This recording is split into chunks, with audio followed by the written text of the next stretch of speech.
While exploring an abandoned asylum, a group of ghost hunters get trapped inside and are stalked by something evil. It was 1989 when four friends decided to go ghost hunting in the Waverly Hills Sanatorium. Their decision would soon become one of the biggest mistakes of their lives.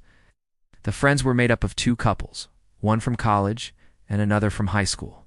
They had heard many stories about the sanatorium, and they wanted to experience it for themselves. When the group arrived at the old sanatorium, they knew they weren't alone. As soon as they entered the building, strange things began to happen. All of their cameras turned off at once and footsteps could be heard above them.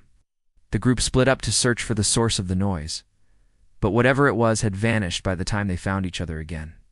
The asylum had been built in 1910 and had originally been used as a tuberculosis sanatorium. But over the years, it had become known as the most haunted place in America. Many people who had visited the asylum had reported hearing disembodied voices, footsteps, and even seeing apparitions.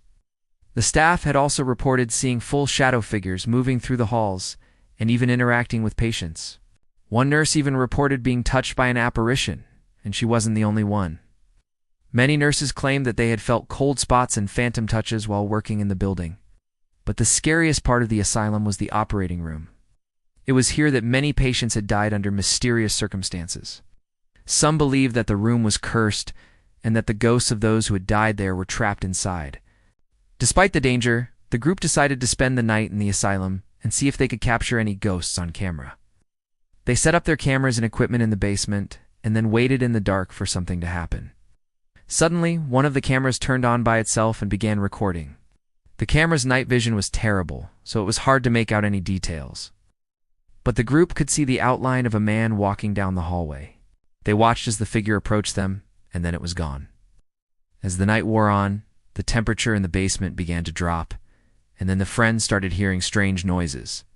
They described it as someone dragging themselves closer and closer.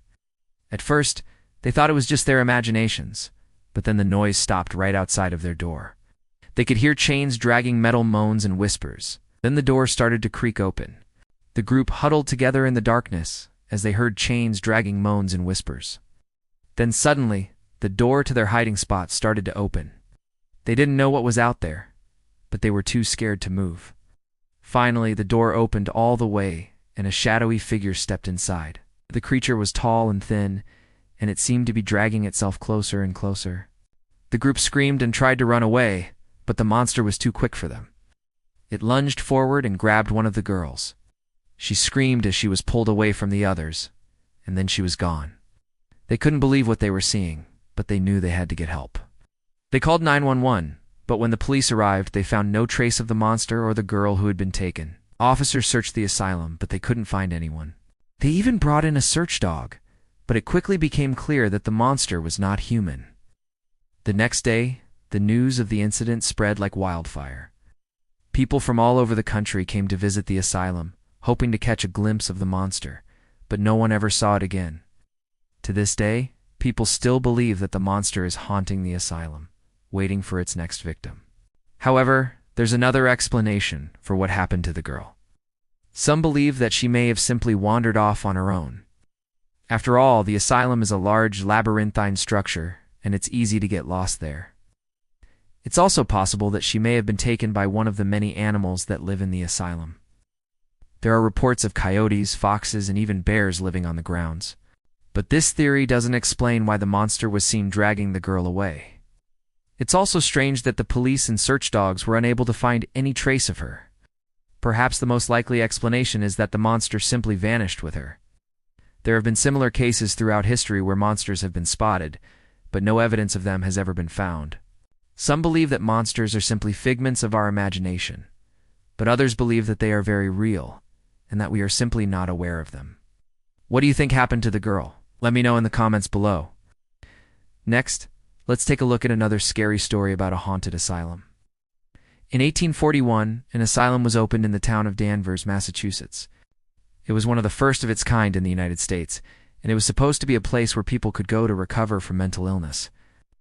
However, the asylum soon became known as a place of torture rather than recovery. The patients were subjected to horrific experiments and treatments by the asylum staff. One of the most common forms of punishment was solitary confinement. Patients would be locked up in a small, dark room for days or even weeks at a time. They were not allowed to speak to anyone or even leave the room to use the bathroom. This form of solitary confinement drove many patients insane. Another common punishment was the use of waterboarding.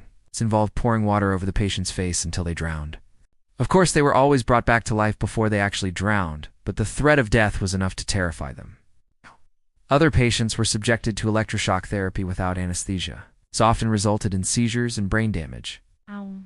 Despite the horrors that were taking place at the asylum, the staff were never held accountable. In fact, they were praised for their work. It wasn't until 1974 that the asylum was finally closed. The building was then demolished, and a new hospital was built on the site. But the history of the asylum is not forgotten. To this day, people report hearing the screams of patients being tortured in the middle of the night. Some even claim to have seen the ghosts of patients wandering the halls of the hospital. If you want to learn more about this dark subject, I encourage you to read more about the history of asylums. You can also watch documentaries about the abuse that took place in these institutions.